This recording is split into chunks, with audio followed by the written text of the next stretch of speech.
What's good? It's your boy Fanon. All right, man. We're gonna talk a little bit about this Gervonta Davis seeming beef with his promoter, Floyd Mayweather Jr. As we know, drama had started kicking off a few weeks ago. Not too long before, from my recollection, not too long before his Gervonta Davis's fight for the WBA super title against Quaylar that happened on the undercard the undercard of the Adrian Bronner Jesse Vargas fight. And it started with a bunch of stuff. Anyway, so shout out to my man Blue Blood Sports TV. I saw his video this morning. I'm subscribed. I hit the bell icon for him so I get his notifications like right when they pop up. And he talked about this, and it was a very good video. I liked his input on it, and I got to tell you, a lot of what he said I agree with. And so I want to get my 2 cents on it. And I think for the most part, it's going to be pro Gervonta Davis in this particular incident. I've been very harsh on. My opinion has been harsh on Gervonta Davis in the past.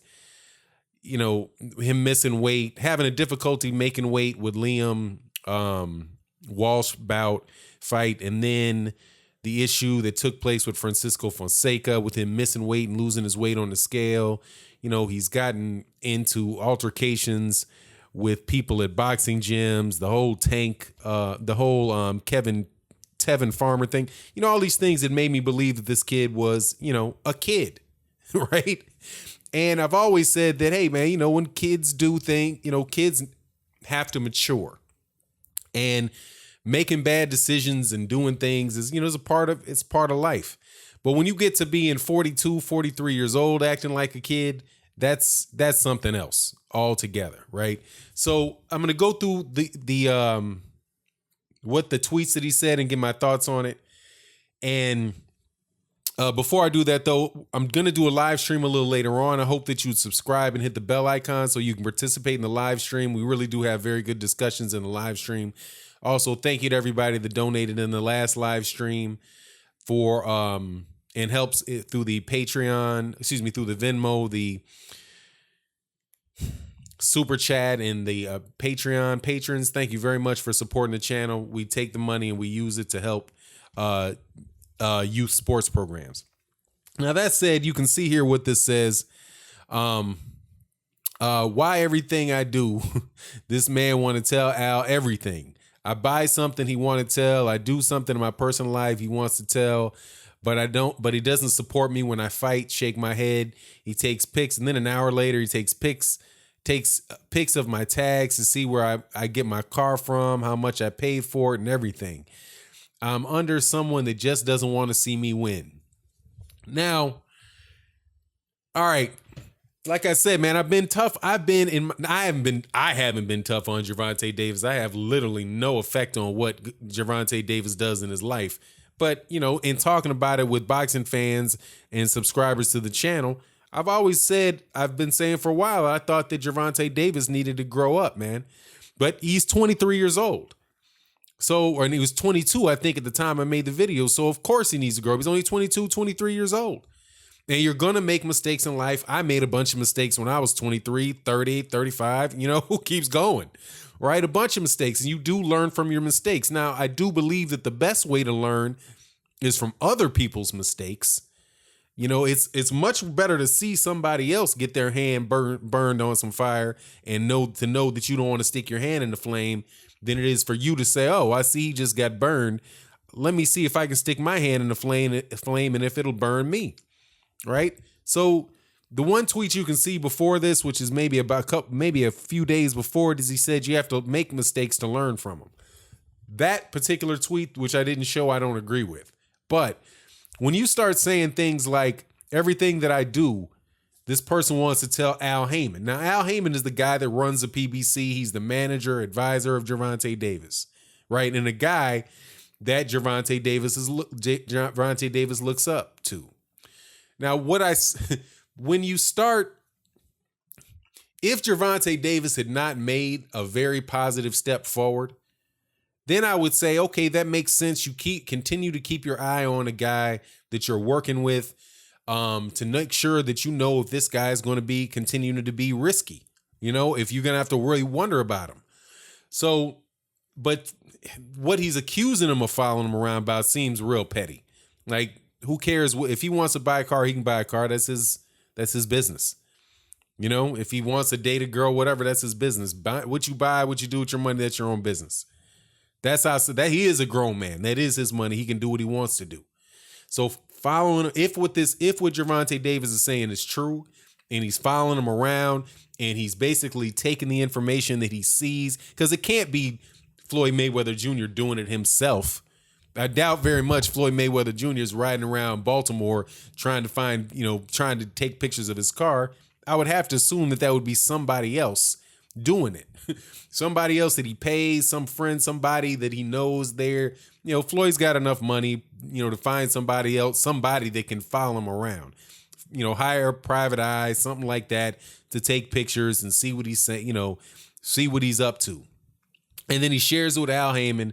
Al Heyman goes back to Gervonta and says, hey, Gervonta, I hear this, I hear that, or whatever. That can be really annoying, and that's petty. If that's true and Floyd Mayweather's doing that, look, that's ridiculous. That's over the top. If you're seeing this cat, if Gervonta Davis had not just taken care of business, there could be a reason for that. But if what the kid did was, first he made a decision that he was gonna change trainers, and my understanding that this is Gervonta Davis's decisions that he made, that he was gonna go down to Florida, train with Kevin Cunningham.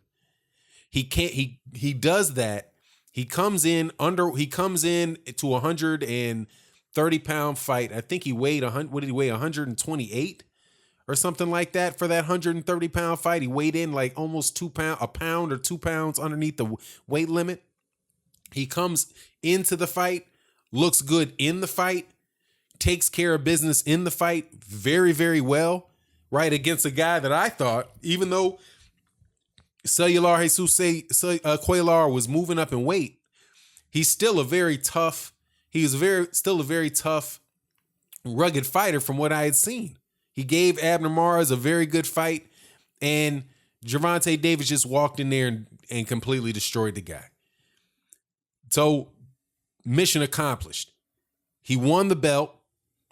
I think it should have been for the WBA regular belt, not for the WBA super belt. But hey, man, I'm not the WBA. That's not my call. But he took care of business. He took care of business outside the ring and made a very mature decision to get himself into a situation where he knew that he could have some. First of all, Kevin Cunningham has a reputation as being a taskmaster. Somebody that is not, somebody that is going to be very direct, somebody that insists that it's my way or the highway, somebody that its trademark is instilling discipline and insisting on disciplined behavior from the people that he trains. If Gervonta Davis wasn't in the process of maturing mentally, he wouldn't have went down there and got with him. Right? So that was a big step forward. Now that might not have been what Floyd Mayweather Jr. wanted him to do, right? I think my understanding is that Mayweather wanted him to go out to Las Vegas to train. Now, if he wanted him to go out to Las Vegas train and he said, "No, I don't want to do that. I want to do what I want to do, and what I want to do is go down here and train with Kevin Cunningham and train, with Devin Alexander and Adrian Bronner." And he decided to do that and it worked, there's nothing you can say. I mean, even if he was your child, if your child says, "Look, that I'm going to try to do something my way," and it works, hey man, even if he was literally your son, you still have to give that another human being the right to make their own choices to a reasonable extent. Now I'm talking about with your son. I'm not even talking about somebody that's just under a promotional and managerial relationship with you. Now, Floyd Mayweather Jr., I'm quite sure thinks that he knows what Gervonta Davis needs to do to be a champion because he's walked that walk. And that's fair enough. But Gervonta Davis at this point in time is a grown man, and he addressed an issue that he had, and you could even hear when Gervonta Davis spoke after the fight about him having let things get to his head and had to get back to the basics, stay focused, and get better at what he does. And when a kid does that, and I'm saying he's 23 years old, I'm calling him a kid, and I'm telling you, you can go and check my record on these videos. I've done ones where I went very hard on Gervonta Davis in his decision-making process, right? And making sure that you make decisions. If you have a problem, making sure that you don't fix that problem in a way that will cause you more problems. And that's what he did. He had a problem, which was not making weight and losing his title on the belt, losing his belts on the scale. He had a somewhat difficult few rounds in his fights with Fonseca. And he's recognized it was a problem. And that was the first real big step for him, is to recognize that there was a problem. And then he took steps and it solved his problems in a way that did not create more problems for him. There's nothing else that you can say about that. At that point in time, if he's spending too much money, that's on him. If he's spending too much money. Your job, if you're not his financial manager, which I do believe Al Heyman is, probably in that deal with him, right? Where he's talking about how much money, he's advising him on what he should do with his money, how he can wind up being able to retire from boxing with a good amount of money in his pocket. That could be well within the realm of what Al Heyman's doing, right?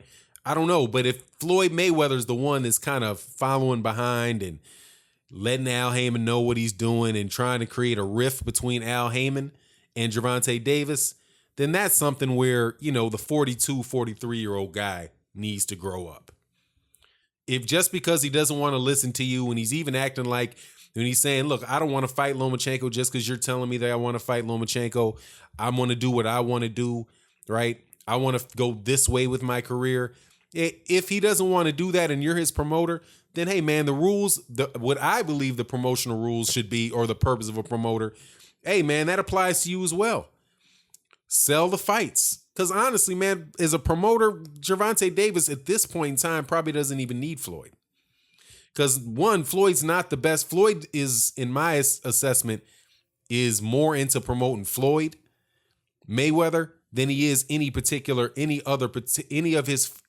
his fighters.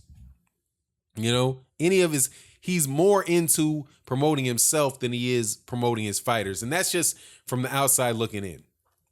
But I don't have any.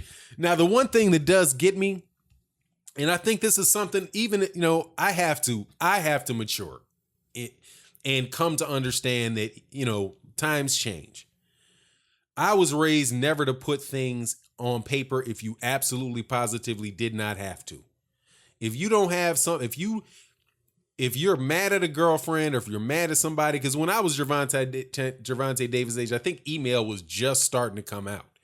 But so what you really would do, definitely when I was a teenager, you'd either call somebody on the phone, or or you would actually send mail, a handwritten note, or you would type out a note and handwrite a note and send it to them. And what my older brother told me was, and my dad told me, is like, look, if you ever really mad at somebody and you want to write it down, if you want to tell them, write it down on a piece of paper, get your note ready, and right before you send it, burn it. Because you can't, once it's gone, once that mailman picks up that note, it can't come back. It's gone. It's there. And you might have been in a heated situation, and now you can't take those words back. Now with Twitter, with Instagram, with all of these very, very real-time communication mechanisms, it's even more the case now. So where I was raised not to do that. Like I tell my son, look, man, don't tell people your business. If they don't have an absolute need to know what you're upset about, don't tell them. if you are dating a girl, and my son is young, and when you start dating, if you went on a date with a girl and your boys ask where you went on Friday night, you just tell them you went out. And don't fill in the blanks from them. Especially if it's a personal, things wind up getting, like dates, like the object of many dates are for young men. If you wind up being successful, definitely shut your mouth. Because you don't want your business traveling. Once it leaves, you can't get it back. You can't pull it back. So Gervonta Davis saying these things, I have to accept, okay, well, this is a different time. And kids, that's what they do. So this is Gervonta Davis's personality. This is how he feels most comfortable behaving. So, hey man, there's obviously going to be no changing of him doing that expressing himself in a real-time fashion with anybody being able to read what he thinks about it. And if he decides that he's going to live underneath that, if he's going to voluntarily move that light on top of him, hey man, to each his own. I don't think it's the smartest thing, but hey, I was listening to another channel that was doing rap videos. This kid, doing critiques of old rap videos. And he did an old critique. He did a critique of Biggie Smalls. And he was listening to it, and I was just like, it just dawned on me, that he really had never listened to it before. Now, to somebody my age, from my generation, for you never to have listened to that song, right, tells me, God dog, man, you really have been raised underneath. Like, old school to you is the mid, 2006. That's some of these kids this age, like Gervonta Davis's age, 2006 is old school. That to me is just, it doesn't register, but it made me think, hey man, we live, like my great grand aunt told me, we live in the same time, but we're from a different age. At the time I was 30 years old, I think, when she passed, maybe mid 30s, and she was in her 80s, and she was talking to me, and I was just like, we're having a really good conversation. And then I said something to her about a computer or something, and she was like, we're living in the same time, but we're from a different age. And I think that might be something that, Floyd Mayweather might need to come to grips with when he's communicating with a kid that's almost half his age, not quite half his age. When Floyd Mayweather says, thinks to himself, I was a professional boxer before you were born. And I think that's true. I think Floyd went pro somewhere 18, 19 years old. Definitely, was pro at age 20. That was around the time Gervonta Davis was born. So while on one side, Gervonta Davis should recognize, hey, this guy's been around a long time. He's fought more championship fights than I've had fights. Everything that I'm trying to achieve in my career, he's already achieved. Right? That's something that Gervonta Davis should recognize. And somebody from my age looking at Gervonta Davis, that's what I would say to him. But after listening to what that young dude, who probably is listening, he came up in the trap music, like trap beats and all that. When I listen to him critiquing music to me, which isn't even, those are guys my age that made that music. And he had never heard it. And he said things like, wow, all these guys all have different styles. Like back then, everybody had to have their own unique style. Redman sounds different than Method Man. Method Man sounds different than than Raekwon, right?